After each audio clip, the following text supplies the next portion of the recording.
I have lately become obsessed with foundation, and I think for a lot of people, this is a hard thing to understand, is very counterintuitive, but when you really own it, it can be actually quite mind-blowing. So I got two circumstances here. Notably, one's got more foundation, right? It's a little pyramid, one's got less. Okay, so what are the components of this pyramid? So I've got my muscles and joints. That's basically just kind of like my arm, my bicep, my elbow, nothing fancy, just the components. The compound, so now I'm talking about kind of like pull, push, row, run, jog, jump, sort of the next level of putting these things together. And then sports and performance, so that's like throwing a fastball, dunking a basketball, swinging a golf club, like these nuanced, more specific things. So the temptation is, if I want to get good at something, if I want the yields, I want the rewards, that I focus up here. And so for fitness, that might end up being, I'm going to run as hard as I can. And for golf, that's going to be, I'm going to go out there and practice my driver. And for whatever your sport performance is, that's basically trying to excel at that top level. And what that looks like is trying to increase your capacity, right? So you can think of this as your best ever pitcher, golfer, wrestler, whatever. They have the peak of performance, and then on down the line, you know, all of us average folks, okay?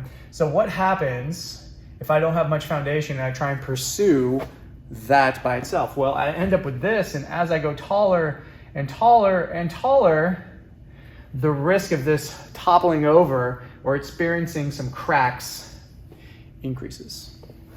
What if I pursue foundation? Well, that is the amazing thing about this training. So recently I've pursued basically only foundation. I really haven't done any of my expression of performance, expression of sports. I've really just been hitting the foundational elements. And so what this does is essentially increases my capacity to here. But here's the thing that happens and the people don't understand, is what that does in turn is gives you automatically more capacity up the chain. Because if I simply have more integrity in my tissues, my elbow, my bicep, my arm, my rotators, whatever, I'm going to be able to A, throw just a little bit harder, and then B, I'm going to be able to endure more and more of those hard throws. And so I went all in and basically went nothing but foundation, and the expression of my performance went up. So instead of people chasing this top piece, the idea is, well, if I start to work on this foundation without doing any other performance, I get more capacity up towards the top. But here's the rub on working out with foundation. It's kind of boring. It's kind of tedious. It's a little bit more repetitive. The movements aren't as sexy. You don't get the gratification of being burnt out on the biceps or throwing the 95-mile-an-hour fastball. What you have instead is this sort of more difficult to assess. I get a little more range of motion. I can do more reps. My elbow pain goes away. And if you can embrace that process, you then embrace the ability to build the foundation. And so what I urge you to do is take some portion of your time and focus on foundation.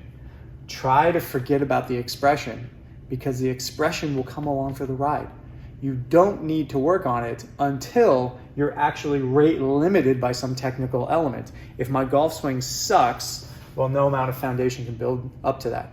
But if I've got great technical applications of something, i.e. that fastball, that golf swing, the wrestling shot, whatever your expression is, I am going to be better off building more foundation than the person who has poor foundation and technically an expert, because they are much more likely to experience the injuries that rate limit them from doing the expression to begin with.